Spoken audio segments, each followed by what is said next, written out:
Howdy, howdy, and welcome back to the Seattle Kraken franchise. I realize that this doesn't look like the Seattle Kraken franchise, but this is our minor league affiliate, the Burnaby Aces.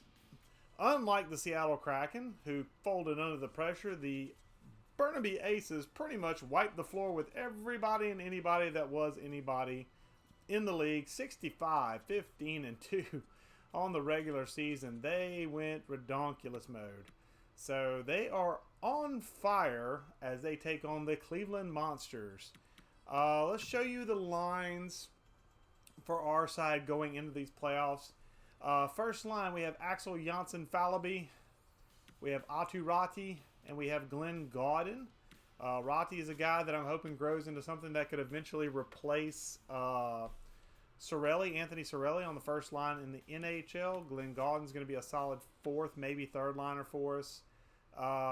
Or just AHL top liner for us, depending on what we need. Jujhar Khaira back down here on the second line, anchoring with Michael Del Call, a sniper, and Gustav Grachev, our very first ever draft pick in Seattle Kraken franchise history, at least in this universe. Grachev is a 74 overall playmaker, solid across the board as far as his passing stats. Still needs some work, but otherwise going along and growing at a nice pace. But this guy, Ilya Petrov, where in the holy blue blazes did this come from? A low elite that we drafted in the 2021 draft. And he has literally come from out of nowhere and shot up to an 83 overall. The guy belongs in the NHL, but he is basically a ringer down here in the NHL for us. Look at the defensive category, 5-star defensive category, 89 defensive awareness, 82 shot block, 99 stick checking, 99 deking, 99 hand-eye. Not the greatest passer, but definitely in one-on-one he is deadly, and he's on the third line, which makes it even better. His aggressiveness or his physical category is also pretty solid across the board. Nothing spectacular, but solid across the board. And this guy's only 20. He's got 6 years. 6 years to get better. So this is a phenomenal find for us in the 5th round as a low elite potential. So I wasn't even expecting him to even be close to this in year 2 of his development. Whereas we've had Grachev since the beginning, and he's only a 74, so he's going along at a slower pace than Petrov. Petrov is just shot up, but Petrov is on the third line with Ryan Poehling and Giovanni Smith, a guy drafted in the expansion draft for the Seattle Kraken to hopefully be a bottom 6 winger in the NHL. Has not worked out, but he has been a great AHL player. And in the fourth line, Tom Kuhnackel, Nolan Stevens, and Dryden Hunt, basically anchoring our bottom end. We have a very solid across-the-board team with a couple of prospects in key spots that are growing or have grown to ridiculous lengths. Ratti and Grachev were trying to grow. Petrov is going to be in the NHL next season, no doubt about it. Defensively, Sarya Harvey and Wu are our first-line defensive pairing. Tenorti and Mitchell are our second-line defensive pairing. And Fairbrother and Peak are our third defensive pairing. Again, a very, very solid across-the-board top 6 in the AHL. And then goalies, we have Connor Ingram and we have Scott Wedgwood. Connor Ingram recently has dropped to fringe starter potential, which is not good for us. That means he probably won't ever be a starter for us in the NHL. Maybe at best a backup. But he can be a fine AHL goaltender for us, and that's where he's been at for most of the career since we've drafted him in the expansion draft from the Nashville Predators. So a disappointment that he fell in potential, but a guy that's basically going to anchor our AHL goalie system for quite a while and be a good mentor to kids coming up like Orlando Rodrigue. And then Scott Wedgwood is our veteran backup, guy we signed to basically be the backup in the AHL to Connor Ingram. And then our scratch players, we have Kruger, a guy we picked up at the trade deadline for, I believe this was in the Pierre Engvall trade, I want to say. Allard, McCarron, Darlene, Rodrigue, Curry, another guy that's a guy we drafted, and Brady Burns round out our scratch players in the AHL. So this is what we're rolling with, folks. This is what we got. This is the team that's pretty much been together the entire season for the most part. So I'm hoping for a really, really solid playoff performance. But let's see what we're facing in the Cleveland Monsters. So Cleveland, what are you bringing to the table, good folks? You got Cliff Poo, Thomas Nocek, and Dmitry Solikov. For the AHL, that's actually a pretty solid first line, to be honest. Top 9 sniper. a top 9 two-way forward, and a top 9 sniper. So 2 snipers and a two-way forward. It's actually a really solid first line, to be straight up honest. Halekwa, Douglas, and Scott are the second line. Douglas is good. The other two are kind of maybe some prospect. No, not prospect. Not prospect. Okay, so just not really good players overall. But, I mean, the second line does have Douglas on it. Third line, you got Tyler Sakura, not a prospect. Kent Pace, who could be a low-end prospect. Johan Lundqvist is definitely a prospect for them. A good playmaking prospect is a guy I looked at the trade deadline to maybe acquire. Pace is a two-way forward that looks pretty solid from first-round pick from this past draft, or from the 2021 draft, I should say. And then fourth line, you got Brent Gallant, Tyler Angle, and Zach Jordan. So not really a whole lot of stuff to write home about, but Lundqvist is going to be a good player. Pace could be a potentially good player. Douglas is a solid second liner, and then their first line is pretty solid for the AHL. Defensively, Gabriel Carlson, guy that I guess they're hoping to grow in that top 6 role. Thomas Schmitz, guy who may be a 7th defenseman in the future, maybe. Oh, that's a nice guy. 6'3", 197. A depth defenseman at this point. Max Gilden, so that's a good player they have right there from the Florida Panthers. Okay. So that's a good player. So they got a lot. They got a couple of decent prospects in the top 4. Their third defensive pairing is nothing to write home about. But Gilden's good. Carlson's good. Schmitz is average, and Horch is average and looking to get better. So I like their top 4. Their bottom 6 is definitely not impressive, but I mean it fills out a top 6 in the AHL. And then goalies, their goalies are bad. AHL starter 61 overall and backup 60 overall. So yeah, we definitely have them completely wrecked in the goaltending department.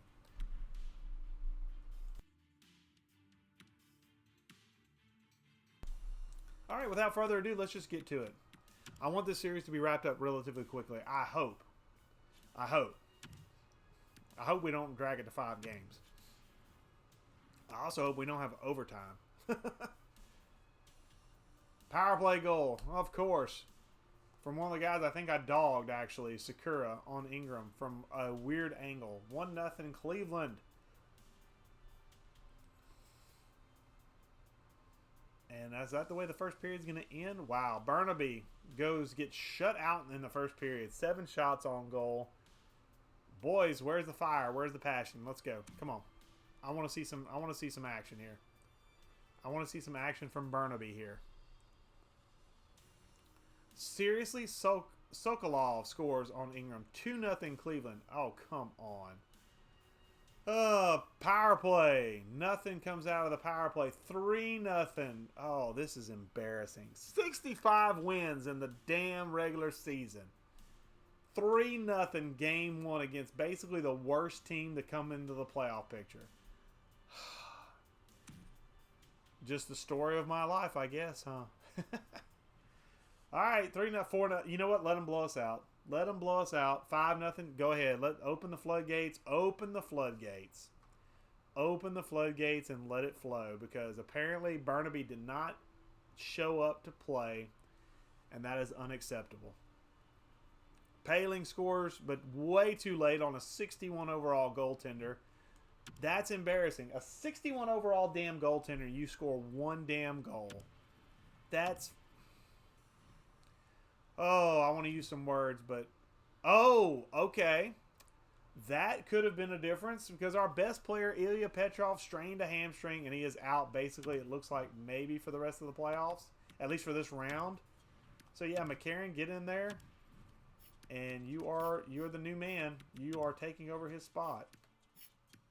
McCarron in there for power play. Oh, that's a huge injury.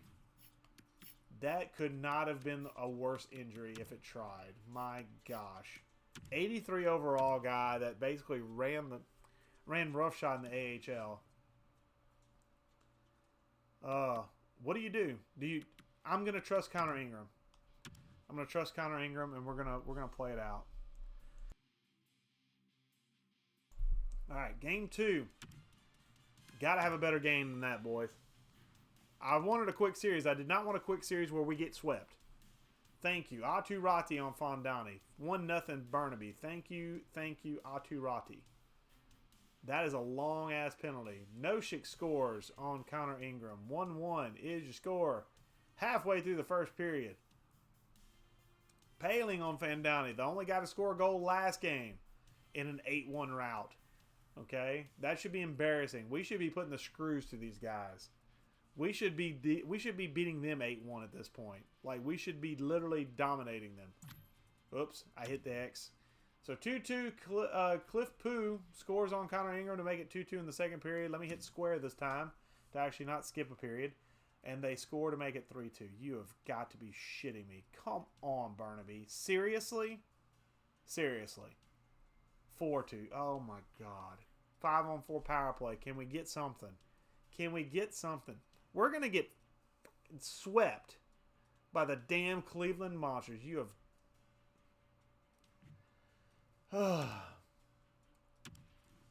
Cleveland wins 4-2. They're up 2-0 in a best of 5. In a best of 5, I've got to look. Is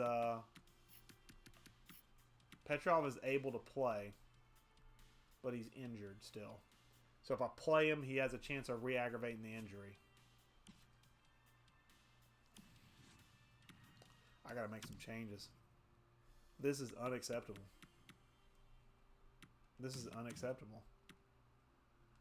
They'll call Gauden, no. Rati for Paling. Kyra moves down, so we almost rebuild the Grinders assemble line. Power forward, two-way forward. I mean, there ain't a whole lot of movement I can do. There's no scratch players.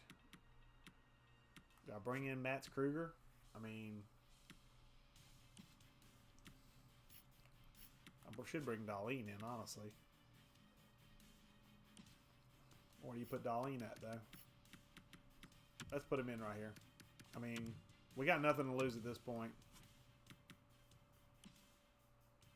I'm going to flip him up to the second line. We're going to put 2 snipers and a playmaker up there. We're going to take our chances here. We got to take some chances now. We have 0 room for error now, and that's ridiculous. That is ridiculous. All right, game 3. Game 3, and the Calder Cup champions going to get swept. Round 1, 65-win season, on the brink of elimination. Fairbrother scores on Fondani. 1-0 Burnaby. Can Burnaby extend it to a game 4? Can Burnaby score more than 2 goals in a game? They've done it all this season, but apparently in the playoffs against the mighty Cleveland Monsters, we can't put more than 1 goal, 2 goals against a 61 overall goalie. God forbid we try and score some goals. I mean, really, come on, guys. Petrov was not our only offense. We do have other players on this team, right? Right. Is Fairbrother going to be the only guy to score today? No. Giovanni Smith scores. Rati scores on the power play. Thank you. 3-0 Burnaby. Finally showing like we actually look like we belong here. We should be dominating like this every damn game. We won 65 games in the regular season. 3-0. Can we hold it down for 1 period? Can we keep them at bay? Can we keep them at bay for 1 period? Another power play for Burnaby. All right. Halfway through, I feel like we might have this one. We might make it 2-1. Take it down to 2-1. We're still down. Still got 2 more games to win. We've put ourselves in this corner. But 3-0 shutout is a nice way to answer back. Holy Jesus. Okay, so those line changes I'm going to leave alone for right now. Can we maybe get... Okay, he was already in. We're still down Ilya Petrov. Okay. Okay, so let's go on game 4. Can we keep up the pace without Ilya Petrov? If we can force a game 5, we get Ilya Petrov back in the first, of course. Ah, this game is over before it even began. 4 goals or first 6 shots. You have got to be absolutely shitting me. Well, that was a fun season. 65 wins right down the tubes. Del Call makes it 4-1. It's over. I mean, there's no way you guys are scoring 4 goals. You got to score 4 more and not allow another one. So, yeah, that's going to be a tough task. So, Gustav Gracha makes it 4-2. Del Call makes it 4-3. At least they're trying to make it a fight. At least we got a couple of guys fighting out here. Rest of you sons of bitches ain't doing nothing. Del Cole and Gracha, the second line, are basically trying to engineer a dub. Where are the rest of you assholes? Where's Rati? Where's anybody that can score other than who's already done it? I need no. It's definitely over now. I mean, it took everything we had to get it to 4-3. That is. Mitchell makes it 5-4. No, it's going to end right there. Yep. Oh, 65 wins in the regular season, and we are out in 4 games in the playoffs. I don't think I got to say anything else. I mean, I want to say a whole lot more else, but I'm trying to keep this as PG as possible. I've already used a lot of dirty words already. There's a one in particular I would love to use right now that I'm not going to. So I'm just going to leave it at this. I'm going to back out. And so what I'm going to do is on the next video, I will be thanking Mike Duckhall for being the only son of a bitch to show up during the playoffs. Thank you, sir. I do appreciate it, Mr. Duckhall. You might have a spot there in the NHL waiting on you. Maybe. I don't know. Got to see what else is going on. When I start the next video, we will look at the draft class. We'll see if we need to scout a couple of guys in the first couple of rounds. See if there's some guys we want to take a look at and can kind of hurry along with what we have as far as draft time left, as far as scouting time left, I should say. And we're also going to be, I know for a fact we're going to be looking at coaching, which is kind of funny because one of the coaching staffs we're looking at is the entire AHL squad, who just impressed me so very much in this particular playoff run. They're all expiring contracts this offseason.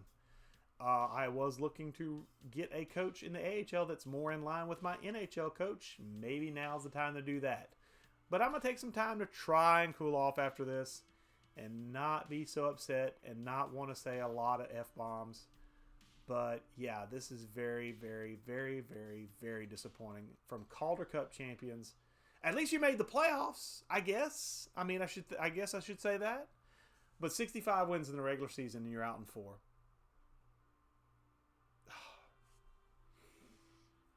Oh, okay. Let's do the outro. If you like what you've seen, if you like listening to my frustration and anger at losing, give me a like, give me a subscribe. Subscribe to myself and to Grown Folks. This video is hosted on both channels. Give any feedback, comments, complaints, please leave them. I'm anxious to try and make this video more entertaining for a view for everybody, so hopefully you're enjoying it. Even though I'm aggravated as all hell right now, I am still enjoying this. Next video, we will work on the off season, work on our scouting, get to the draft, maybe do the draft in that video, and see how long we are at that point, and see if maybe we can get into re-signs and get into free agency. We'll see how long we have. May do a longer video and just do the off season in one swoop. But we'll see. We'll just kind of play it by ear at this point. I was hoping we'd have a lot longer of a playoff series, but nope. Out in 1. So, yeah, until next time, guys. Catch you later.